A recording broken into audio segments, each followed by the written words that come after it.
Okay, I'm going to get started here. Sure. Hello and welcome to Healthy Living. I'm Dr. Donald Pelto, and today I have Mr. Marc Waxman, and he is a ChiRunning and ChiWalking certified coach. Marc, welcome to the show. Thanks. Good to be here. Marc, I'd like to talk to you a little bit about your passion with running and tell me your history as a runner and then how long you've been interested in this thing called ChiRunning or ChiWalking. Sure. Yeah. Actually, I wouldn't call myself a runner until my mid-30s. I played a lot of sports growing up and was a pretty serious athlete in high school and college, and ran to be fit for those sports. So I certainly enjoyed running to do those things. I actually got into rowing or crew in college, and that became a big part of my life. And I think that really helped me understand the connection between mind and body and how much technique, not just fitness, but the combination between technique and fitness really supports you as an athlete. I think that was the first time I really understood that. So after I graduated from college, probably in the best shape of my life at the time, my father, I'll give him a shout out, a dentist in Worcester, still practicing at age 75, and still running at age 75. He had done a bunch of marathons. He's like, you need something to do, come do some marathons with me. So I actually ran, I think, 4 marathons in 3 years, relatively slow, with him, but just kind of saw that I could do that. And then between career and family, by my mid-30s, I was not really doing much of anything. In fact, if you don't mind, I could tell you a quick story of how I kind of found my way to ChiRunning. Please. And then I can talk about, a little more about it. So I kind of had a confluence of things hit me right in my mid-30s. So one is, I'm going out for a few mile jog in the neighborhood, and even that feels hard. Things don't feel good. It feels hard to do it. I'm overweight compared to what I was. And so I'm noticing that. I'm like, I had probably the most important thing is I, for some reason, did a little 5K in the neighborhood. And I think my wife was like walking the dog. So she saw me finish the race because she wasn't going to come to just watch me. But she saw me finish the race. And I remember feeling like how hard I was working to catch someone ahead of me. And she said something like, you looked really scrappy. And that was not a compliment. And so I had this like, what has happened? I used to be an athlete, and now what's going on? And the third thing that happened was I saw an article in Runner's World about a marathon training method that a guy in his 40s was doing. He had 2 kids, he was busy, but he was able to use that training method and still run one like a relatively fast marathon. And I was like, I could do that. That's like kind of what I need. And so I looked, I kind of recognized that on my shelf, I guess I should say one other thing. I read Born to Run, which I'm sure, you talk about and folks, think about is, and so that book really stimulated for me, like, what's the deal with really running kind of the way we are designed to. So on my shelf is the ChiRunning book. In fact, I'm just going to go over here for a second. Sorry. This is literally like sitting on my shelf with a video because my father had gone to a workshop with Danny Dreyer, who is the founder and author, along with his wife. And it had been sitting there probably for like 5 years on my shelf. And I was like, all right, I'm going to read that book. And I'm going to watch that video, and I'm going to change the way I move. And so that confluence of events really impacted me to begin that. So let me pause there for a second before I jump into a little more about ChiRunning. Yeah, I think that's a very similar experience to a lot of people. They get frustrated. They're getting too tired when they're doing it, and what they're doing isn't working. And then you kind of got into ChiRunning, and did you learn it yourself? I guess, is there hope for people that are watching this? Can they just Google it and learn to do it themselves? Who needs a coach? You don't have to get into the coaching part, but how did you learn it yourself? Yeah. So, I did learn it myself. But I will say, I'm going to jump forward in the story just a little bit to make a point. After doing it myself for like 6 years, and really being what I thought proficient, when I went to become a certified instructor, within about 10 seconds of running with the master instructor, he was already telling me what I was doing wrong. So I do think you can learn some basics yourself, but I definitely think, like most things, learning an instrument, learning a language, there's a lot of self-help things you can get, but having someone that really understands it deeply and understands how to teach it, and kind of thinks about what's going on with you, how can I support you, I think that helps for sure. Definitely. But I think the key for learning it myself was a couple things. I didn't just read the book. I watched a lot of it. I really focused on the videos. And I think seeing it was super important. The book is great, but most people that read the book just get kind of like, there's too much here. I'm not even sure how to make sense of this. The other thing I did is, and I don't know your feeling about this from your professional experience, I ran in the 5 finger shoes, but very intentionally, only on grass and only for short periods. But in doing that, I was able to feel what was really going on with my foot strength. And I think I was able to rely on my experience as a rower. As I said before, I really learned in college the connection between the mind and the body and how to use technique to become better at something. And so I do think I had a skill of changing the way I moved. That was, everyone has talents. I have very few, but I would say, if any, the idea of moving my body in a specific way, that makes sense to me and makes sense in my body. So I think I was able to kind of incorporate some of that. The other thing, Don, is I had a very quick positive spiral occur. As soon as I began changing the way I moved, the Achilles tendinitis I had for probably a decade, just disappeared.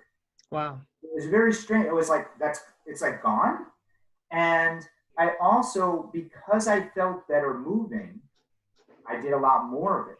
And then as I did more of it, I got more fit, and then I want to do more. And so pretty quickly I was like, oh, this is feels good. I want to do a lot of it, and I'm getting decent at it and can use it for performance.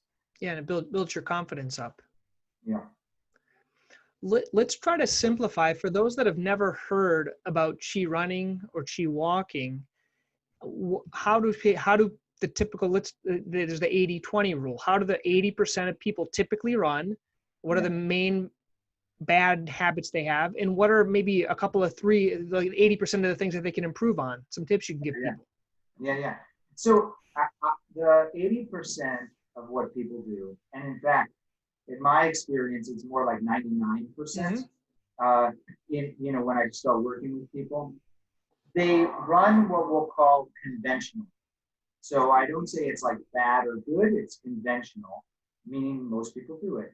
And so the big things are they're overstriding.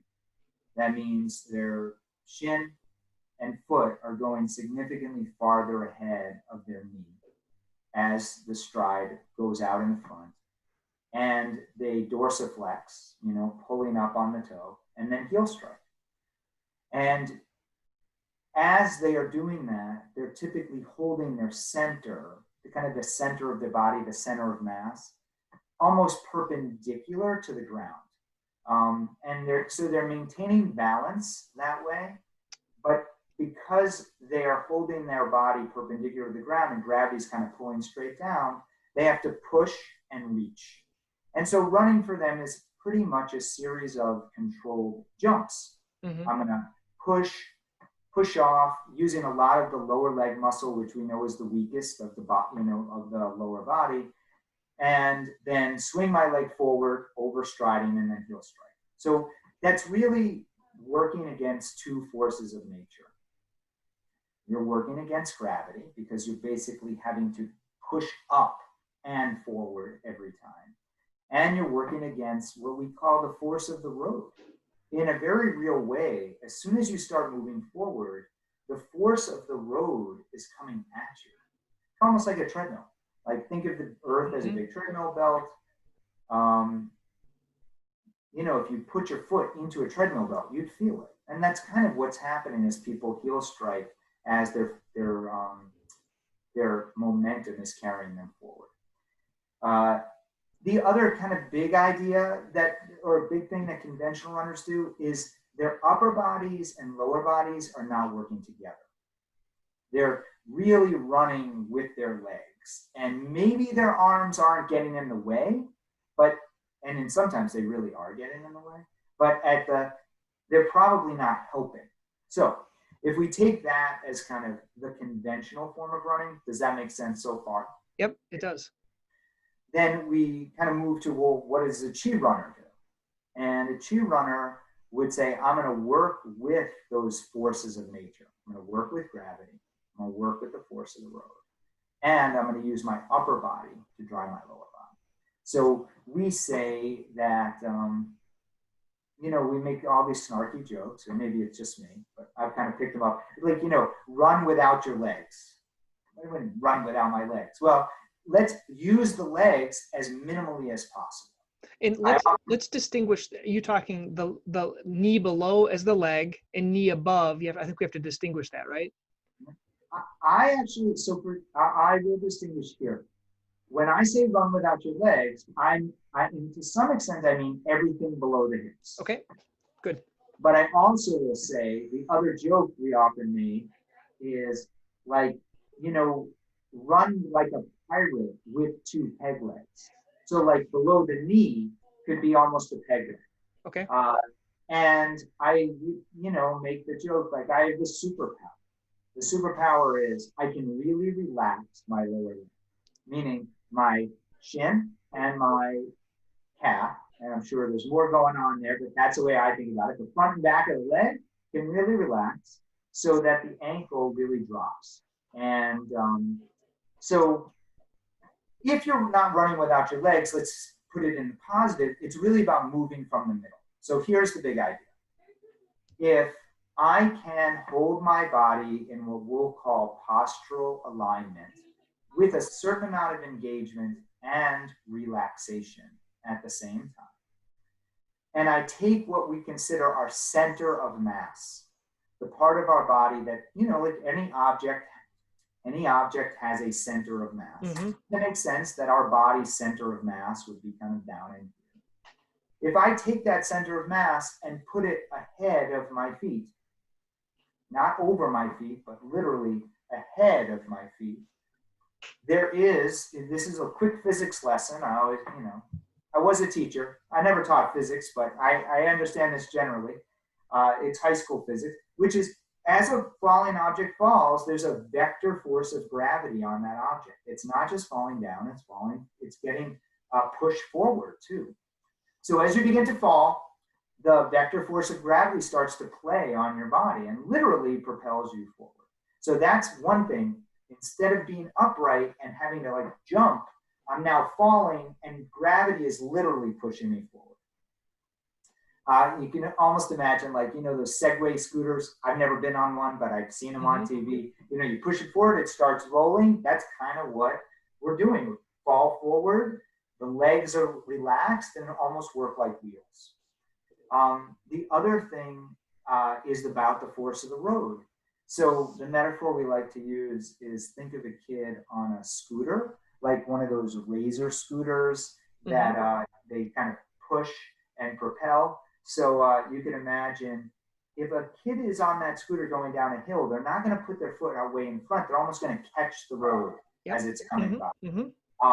And so if you can catch the road as it's coming by, the road itself can kind of flip your leg back. Think again of being on a treadmill. If I had 1 foot off of a treadmill belt and 1 foot hovering over the belt itself, right? And which you could do, you can kind of straddle the belt. And so if I put that foot on the belt and am relaxed, the foot's going to flip up. Yep. And by the way, the faster the belt's coming, the more the foot's going to flip up. Okay. And so by falling forward, using the vector force of gravity, holding your body in postural alignment, and letting the force of the road do a lot of the work, I'm now doing a lot of things differently than a conventional runner does. The last piece I'll just add is I'm thinking about my upper body in connection to my lower body. Mm-hmm. And we know that the body, can function as one unit. So we use the fact that there's a muscle in the body, the psoas major, right, mm-hmm. that connects to the lower vertebrae in your back and wraps through the pelvis and attaches to the upper part of the femur. That actually flexes the femur slightly. If you think of using that muscle to just kind of flex the femur a little bit, and you think of the X-shaped pattern of the fascia in your upper body, you can literally drive your lower body with your upper body. Wow. So we learn to use that upper body recoil motion almost to drive the lower body. So I'll summarize it like this, that the body is designed to move pretty efficiently.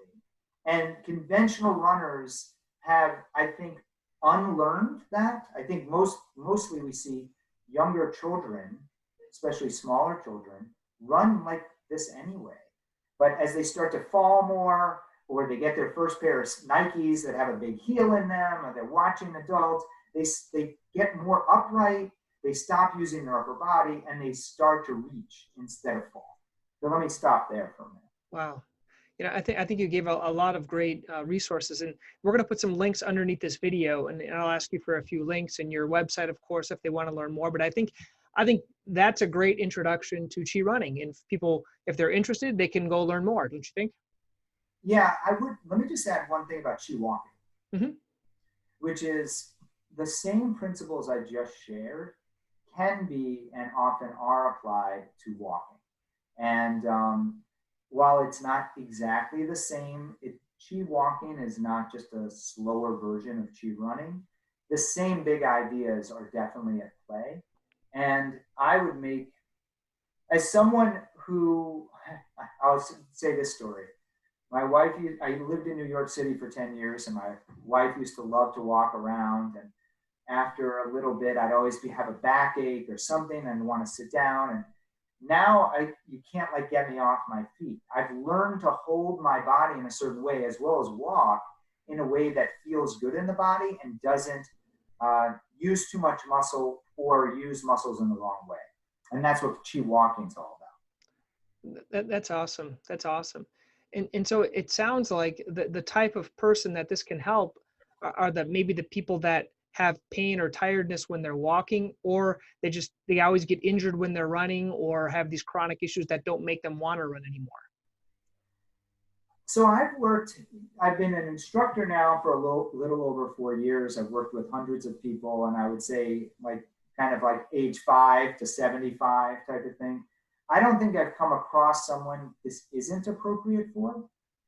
I've worked with very, very high performing athletes. One of my favorite athletes to give a shout out to is running Division I at Annapolis, the Naval Academy right now. I started working with her when she was a sophomore in high school.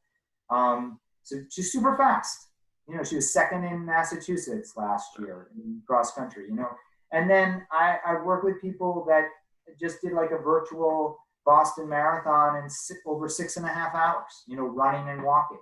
But I think everyone can benefit from using their body more efficiently and doing it in ways that leads to less injury.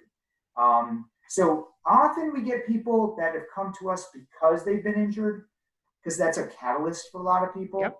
But I would say that, the average runner that just wants to can I run farther? Can I run, more efficiently, therefore faster?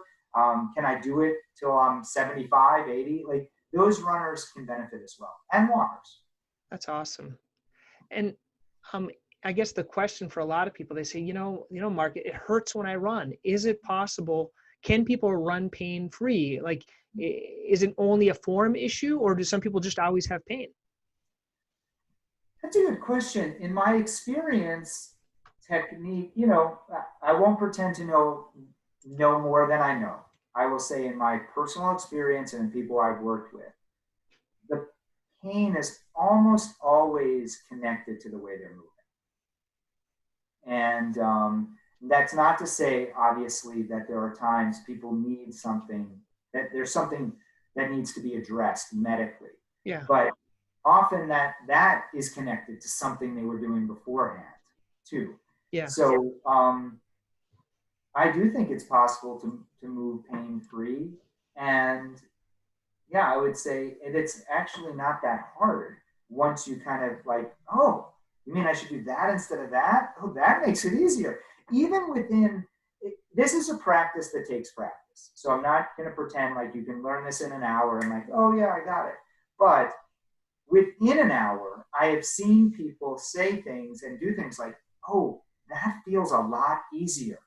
And that's what we're looking for. That's great. Let's say someone wants to learn more. You're going to give some links. Any shout outs to any websites or links that you'd like to share? Yeah. So the ChiRunning, website is great.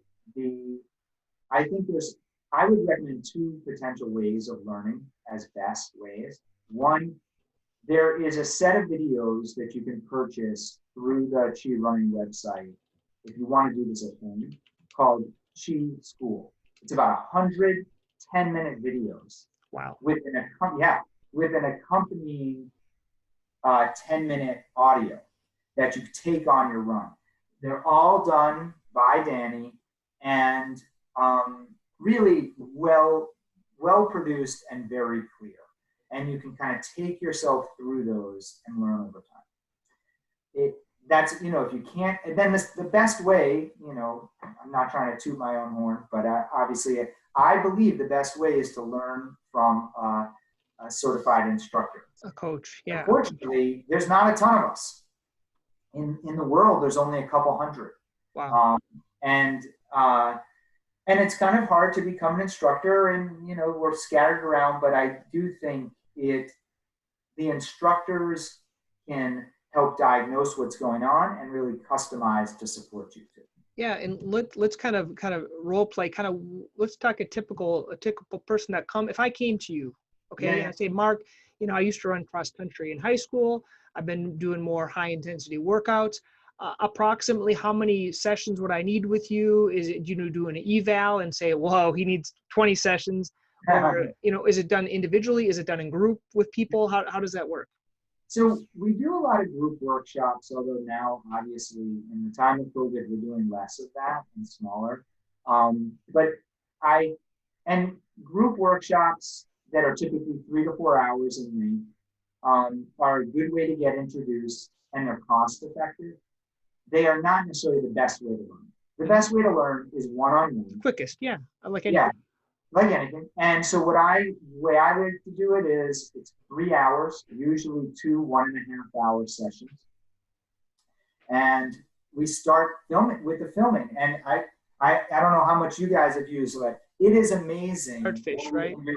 Phones these days, right? And so I have an app that I can go super slow-mo and write on it and everything else when you're running.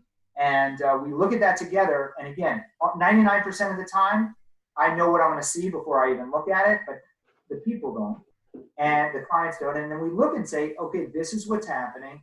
Now let's talk about how to move differently. And in 3 hours, you can give people enough of the basics that they can effectively practice on their own. And then you give them homework, like any instrument. You practice it for a little bit, and then you come back, or take a picture and show them a video or something like that. Yeah. So I always send people a video at the end of the 3 hours. So we do a before and after. You get the after one with like, okay, this is what we see. This is what to work on.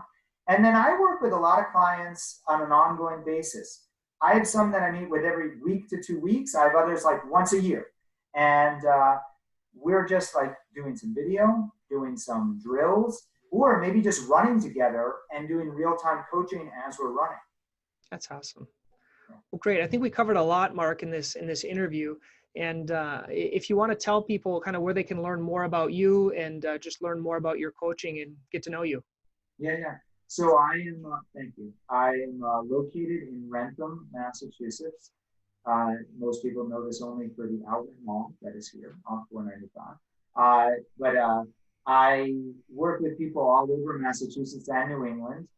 Also in this time have figured out to some extent how to do a lot of this virtually.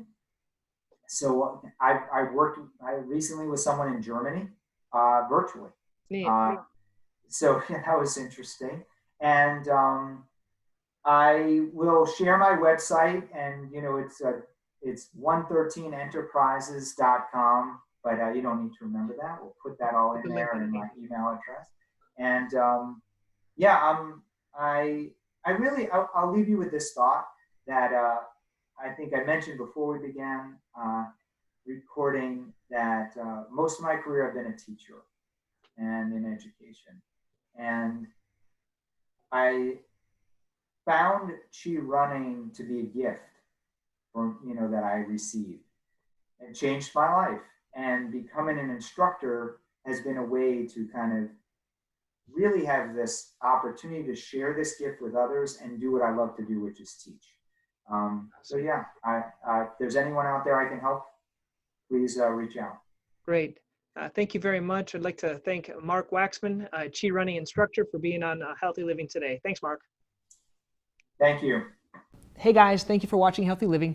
You're going to find a few links here I'd like you to click. One is to subscribe to this channel on YouTube.